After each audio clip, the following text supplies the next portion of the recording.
I gripped my tablet tighter as Devin leaned forward, cutting me off mid-sentence for the 17th time that afternoon. What Autumn is trying to say, he interjected with that practice confidence, is that our user acquisition costs need adjusting. But let's table the specifics for now. The room hummed with murmurs of agreement. Not one person acknowledged what had just happened. Again, I'd spent 3 weeks refining these projections. 3 weeks of late nights, skipped meals, and database deep dives to identify the exact financial strategy that could save this sinking company. Yet my findings remained unheard. Beneath my presentation notes, I added another tally mark: 17 interruptions in 90 minutes. My male colleagues? 0. When our CEO announced our 80 million investor would join next week's call, I made a decision. I reviewed state laws that night. Single-party consent, legal to record. The next morning, I arrived early, placed my phone on the table, started the recording app, and waited. What happened in that meeting changed everything. Not just for me, but for every woman who'd ever been talked over in a boardroom. Before I share the full story, I want you to know that what you're about to hear isn't just about revenge. It's about justice in a system designed to silence voices like mine. If you've ever been interrupted, overlooked, or had your ideas attributed to someone else, you'll understand why this matters. Stay until the end, because the way this unfolded shocked everyone involved, including me. My name is Autumn Kelly. I'm a financial strategist with a master's in economics and 10 years of experience turning struggling companies into profit machines. My previous venture netted investors triple their initial stake through my revenue diversification model. I don't just understand numbers, I see patterns others miss. 6 months before that fateful recorded meeting, I was recruited to join a promising tech startup called DataStream. They developed AI-powered analytics tools for mid-sized businesses. And while their product was exceptional, their financial strategy was a disaster, burning through seed money, missing revenue targets, and repeatedly pushing back their Series B funding round. Their CEO, Ellis Grant, convinced me to join with promises of autonomy and impact. "Your expertise is exactly what we need," he'd said during our interview. "We want you to completely revamp our approach to monetization." I believed him.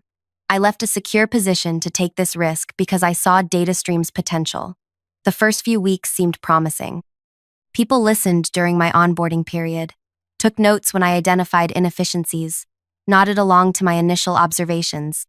That changed the moment I moved from theoretical advice to implementation. The first time I presented a comprehensive strategy in the weekly leadership meeting, I noticed something odd.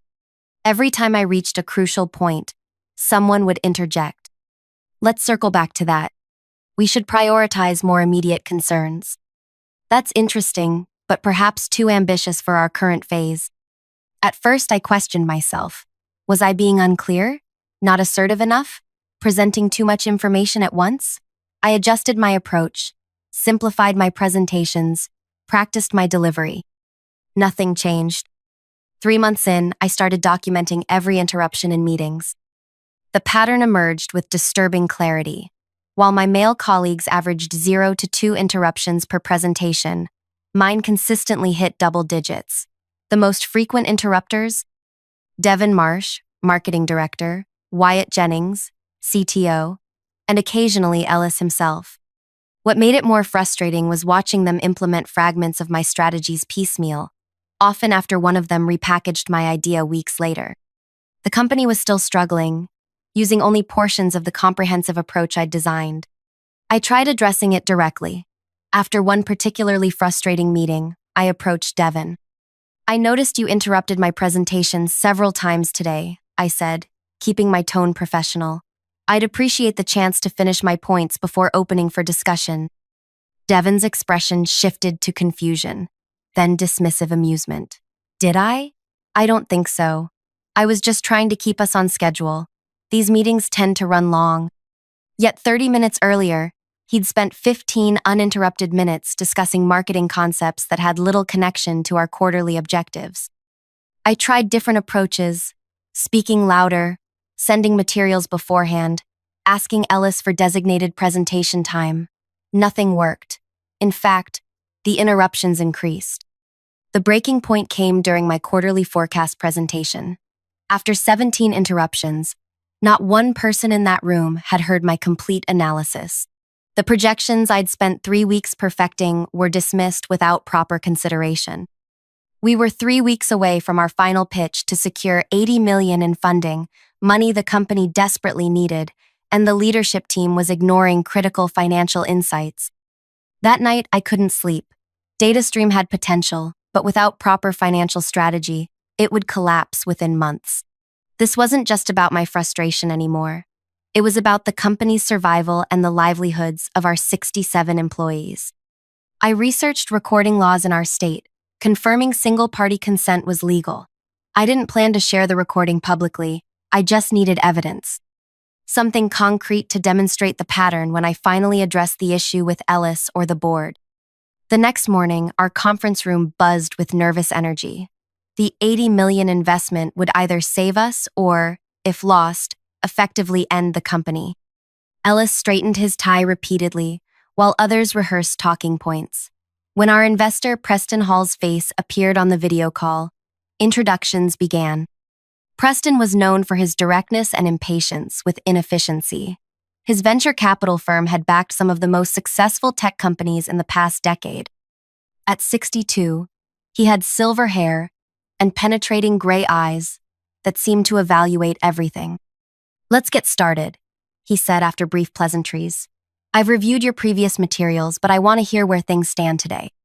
Ellis gave his standard company overview, followed by Wyatt's product development update. Both spoke uninterrupted. Then Ellis introduced me. "And now Autumn will give us a brief financial overview." I opened my presentation, conscious of the recording app running on my phone. "Thank you. I've prepared an analysis of our current financial position and projections based on the strategy implementation I've been developing." I made it through 3 slides when Devin leaned forward. "Sorry to cut in, but your projection seems optimistic considering last quarter's performance. We should probably focus on more conservative estimates." I nodded and continued. 2 minutes later, Wyatt interrupted. "I think we should address the technical infrastructure costs before discussing revenue streams. Those numbers won't make sense otherwise." Again, I acknowledged him and tried to continue. I was approaching the most crucial part of my presentation, the part that would make or break our funding case, when our product director Nolan attempted the third interruption. If I could just add something about our user growth that might impact these numbers. Then, something unexpected happened. Preston cleared his throat. "I notice a pattern developing here." The room went silent. "Your financial strategist has been interrupted 3 times in under 10 minutes. I've been counting." His gaze swept across everyone's faces on the video call. "Reminds me of our previous meetings. This is exactly why we're reconsidering our position with DataStream." No one breathed. Ellis paled visibly. When organizations silence their most valuable voices, they miss critical insights. Preston continued. "I specifically requested Ms. Kelly's involvement in these meetings after learning she was the architect behind TechVent's remarkable turnaround last year. That's why I was concerned when she barely spoke during our last 2 calls." My heart pounded as I realized what was happening. Preston continued. "I'd like to hear Ms. Kelly's complete financial strategy without interruption. And afterward, I'd like to understand why this pattern of silencing exists at DataStream." Ellis stammered. "Of course, absolutely. Please continue, Autumn." For the next 20 minutes, I presented my complete financial strategy for the first time. I outlined the inefficiencies in our current model, the targeted changes needed, and the projected outcomes. I explained how we could triple revenue within 18 months while cutting operational costs by 23%. When I finished, Preston nodded thoughtfully. That's precisely the kind of strategic thinking I expected. "Now, Ellis, would you care to explain why this is the first time I'm hearing this comprehensive approach? Miss Kelly has been with you for 6 months. Ellis struggled to form a response. "We've been implementing elements of Autumn's strategy progressively. There are many voices to consider. And some voices apparently matter more than others," Preston interrupted. "Here's my position. DataStream has excellent technology but deeply flawed leadership dynamics. I'm prepared to offer the full $80 million investment with conditions." The tension in the room was palpable as everyone waited. First, Ms. Kelly becomes Chief Strategy Officer with direct reporting to me, not filtered through your current structure. Second, your leadership team undergoes communication and inclusion training with quarterly assessments. Third, you implement her full strategy as presented today, not piecemeal. Ellis nodded rapidly, relief washing over his face at the prospect of securing the funding. We can absolutely accommodate those conditions. I'm not finished, Preston said. I'm also appointing Miss Kelly to our advisory board. We've needed her perspective across our portfolio. This position comes with its own compensation package, separate from her role at DataStream. I sat stunned. This was beyond anything I could have imagined. Not only validation, but a promotion, direct access to the investor, and an independent role that gave me security regardless of what happened at DataStream. Does that arrangement work for you, Miss Kelly? Preston asked. Finding my voice, I replied, yes. I believe in DataStream's potential, and I'm committed to seeing my strategy successfully implemented. Excellent. My team will draw up the paperwork. I expect it signed by end of day tomorrow. Preston's tone left no room for negotiation. After the call ended, the conference room remained silent. Ellis finally spoke, his voice strained. Autumn, congratulations on your promotion. We'll need to discuss the transition of your responsibilities. Devin and Wyatt couldn't meet my eyes. The recording device on my phone was still running, capturing every awkward second of the aftermath. I gathered my materials while avoiding eye contact with everyone. The atmosphere was thick with tension and unspoken accusations. As I walked out, I could hear urgent whispers behind me. Back in my office, I closed the door and took my first full breath in what felt like hours. My phone buzzed with an email from Preston's assistant, requesting a private meeting the following morning. This was really happening.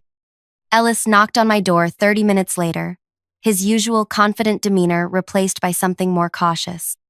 Do you have a moment? He asked. I gestured to the chair across from my desk. Of course. He sat down, smoothing his tie repeatedly. I want to apologize for any miscommunications that may have occurred during your time here. We value your contributions enormously. Thank you, I replied, keeping my expression neutral. I appreciate that. I'm curious, he said, leaning forward slightly. Was this something you discussed with Preston before the meeting? I met his gaze directly. No, I was as surprised as everyone else. He nodded slowly, clearly processing this information. And the recording device on your phone during the meeting. My heartbeat quickened. He'd noticed. Single-party consent is legal in this state, Ellis. I've been documenting the interruption pattern for months with no acknowledgement. The recording was for my personal reference. His eyes widened slightly. I see. Are you planning to use this recording in some way? That depends entirely on what happens next. I said calmly. I came to DataStream because I believe in its potential. I still do, but I need the space to implement the strategies I was hired to create. Ellis nodded again, standing up. You'll have your new contract by tomorrow. And Autumn, I really am sorry. After he left, I sat in silence, processing everything that had happened. This wasn't how I'd planned my career trajectory. I'd never wanted power through ultimatums or external intervention.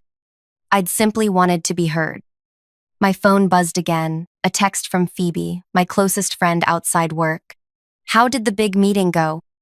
I texted back. You won't believe it. Wine tonight? I need to process. At my apartment that evening, I recounted everything to Phoebe as we shared a bottle of Cabernet. I didn't plan for any of this, I concluded. I just wanted evidence of what was happening.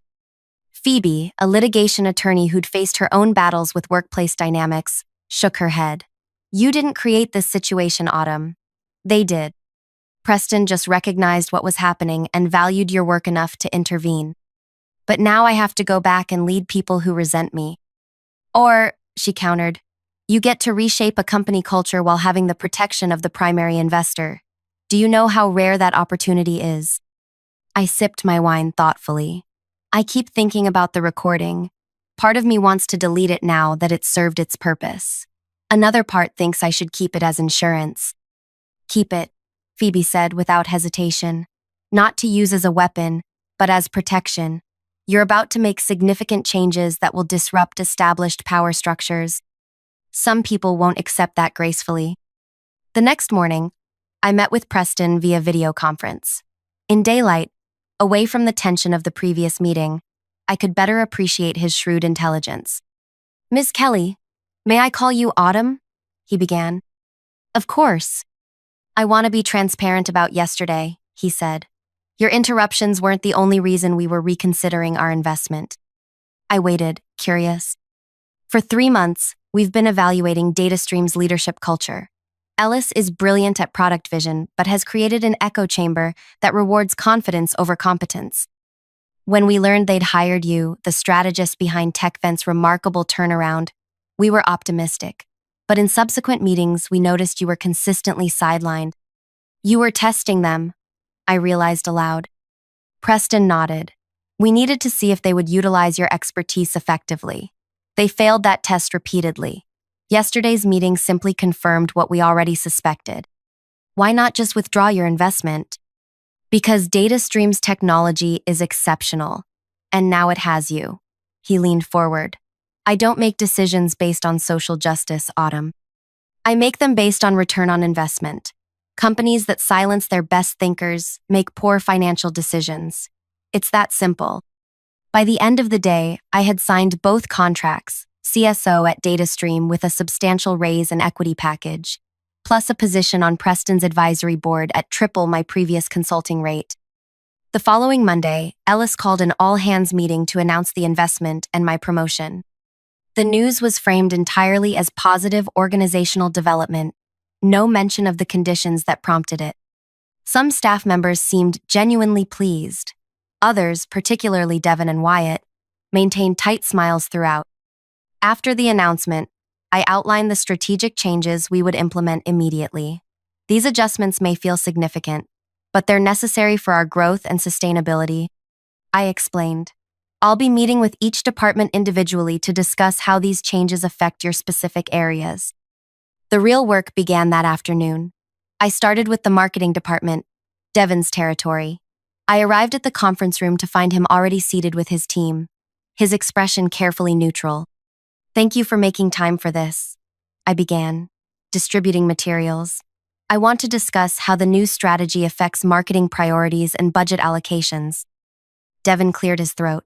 "Before we start, I think it's important to acknowledge that some of these changes may disrupt campaigns we've already invested in." "You're absolutely right," I replied. "That's why we're having this conversation. I need to understand what's in progress before finalizing departmental targets." For the next hour, I listened more than I spoke. I noted current projects, team concerns, and potential resistance points. When Devin attempted to dismiss certain changes as unrealistic or too aggressive, I asked specific questions that required detailed responses rather than generalizations. "Can you help me understand which specific metrics make you believe this target is unrealistic? Or, what additional resources would make this timeline feasible?" By meeting's end, Devin's team was engaged and offering constructive suggestions, while he sat increasingly quiet. As people filed out, he remained seated. "This feels personal, Autumn," he said once we were alone. I met his gaze steadily. "It's not personal, Devin. It's strategic.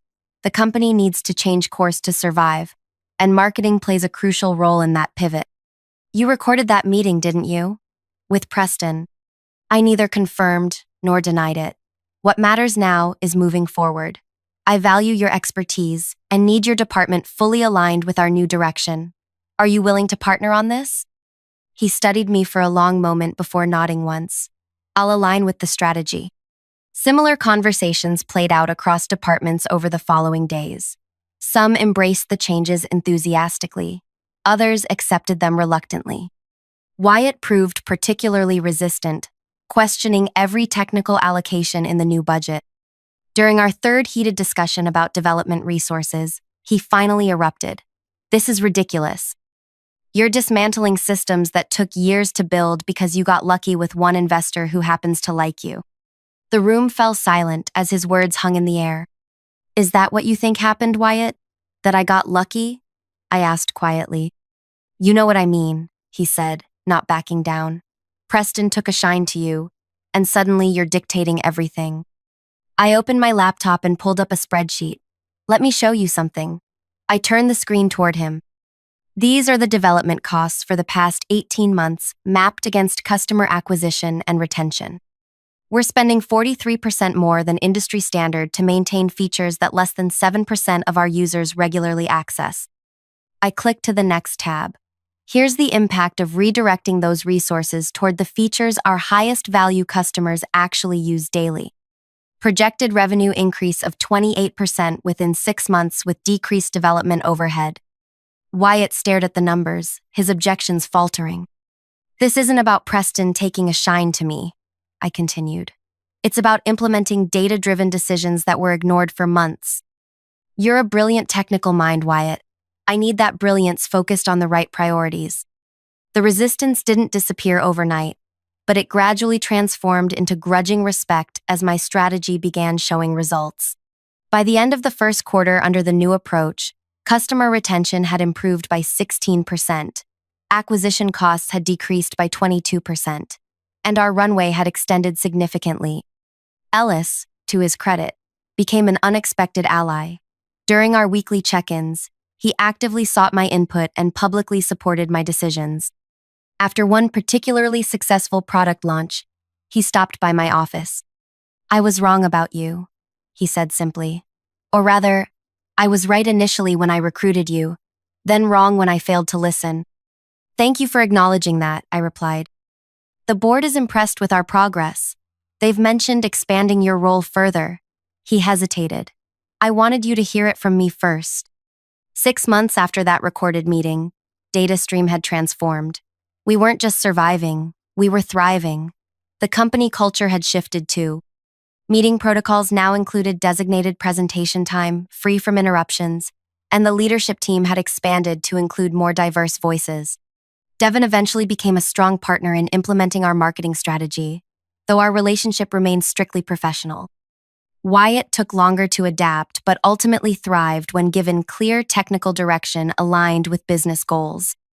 As for me, my dual roles as CSO and advisory board member opened doors I hadn't anticipated.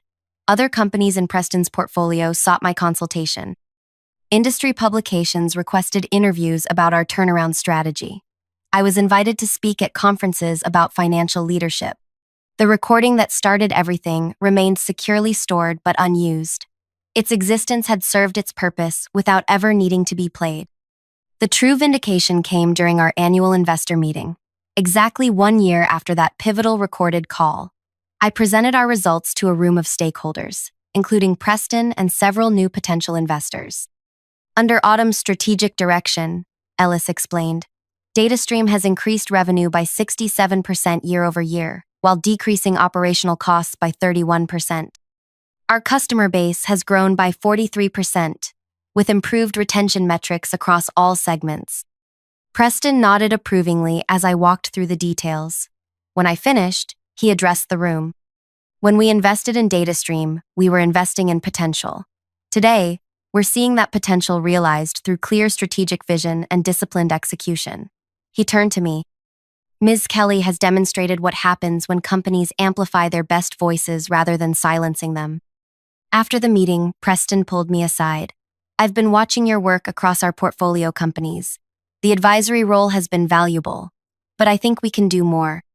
What did you have in mind? I asked.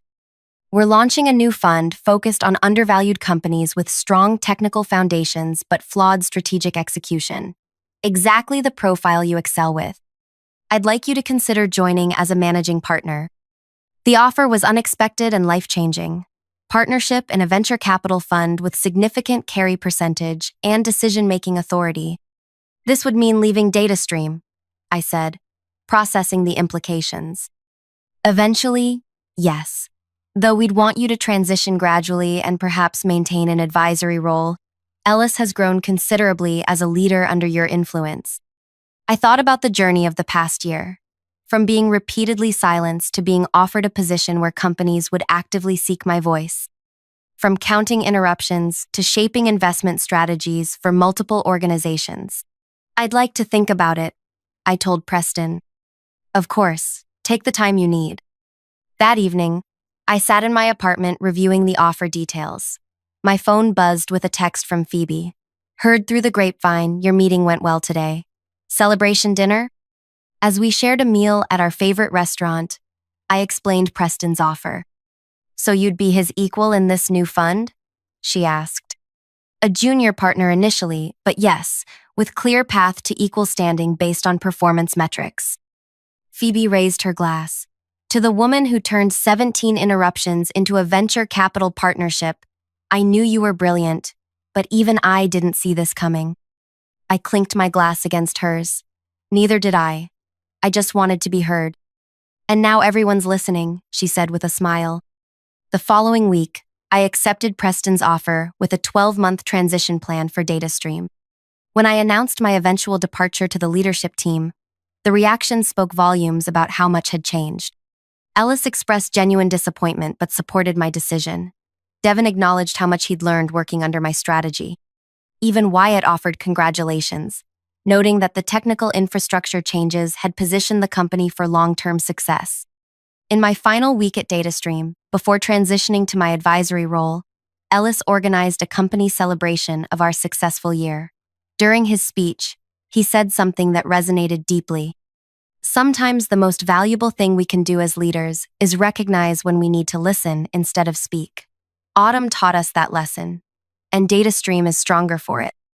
Later that evening, as the celebration wound down, I found myself alone in the conference room where that fateful recorded meeting had taken place. I took out my phone and located the audio file that had never been played, my finger hovering over the delete button. After a moment's reflection, I pressed delete, then confirmation. The evidence was no longer necessary. The results spoke for themselves. As I stepped into my new role at the venture fund, I carried with me the most valuable lesson from my DataStream experience. True power isn't about silencing others or raising your voice the loudest. It's about creating environments where every valuable voice can be heard. In the 2 years since, our fund has invested in 27 companies, with particular focus on those with diverse leadership teams. Our returns have consistently outperformed industry averages. It turns out that funding companies that listen to all their best minds is not just ethically sound, it's financially shrewd. I still have the notebook where I tallied those 17 interruptions. It sits on my desk as a reminder of where this journey began. Sometimes when evaluating a potential investment, I observe their meeting dynamics, watching for who speaks and who gets silenced. It's become one of our most reliable indicators of a company's potential. The recording may be gone, but its impact remains in my career, in DataStream's transformed culture, and in every investment decision I now influence. That's the thing about finding your voice. Once you truly have it, you never need to prove it was silenced. If you've ever been interrupted, overlooked, or had your ideas attributed to someone else, I hope this story reminds you that your voice matters. Your ideas deserve to be heard completely, not just in fragments between interruptions. Have you experienced something similar in your workplace? What strategies helped you navigate it? I'd love to hear your stories in the comments below. Your experiences might help someone else currently struggling to be heard. If this resonated with you, please hit the like button and subscribe to this channel for more stories about workplace dynamics and professional growth. Every like helps this reach someone who might need to hear it today. And remember, sometimes the most powerful thing you can do isn't speaking louder, but documenting carefully. Your evidence becomes your advocate when you finally get the chance to be heard.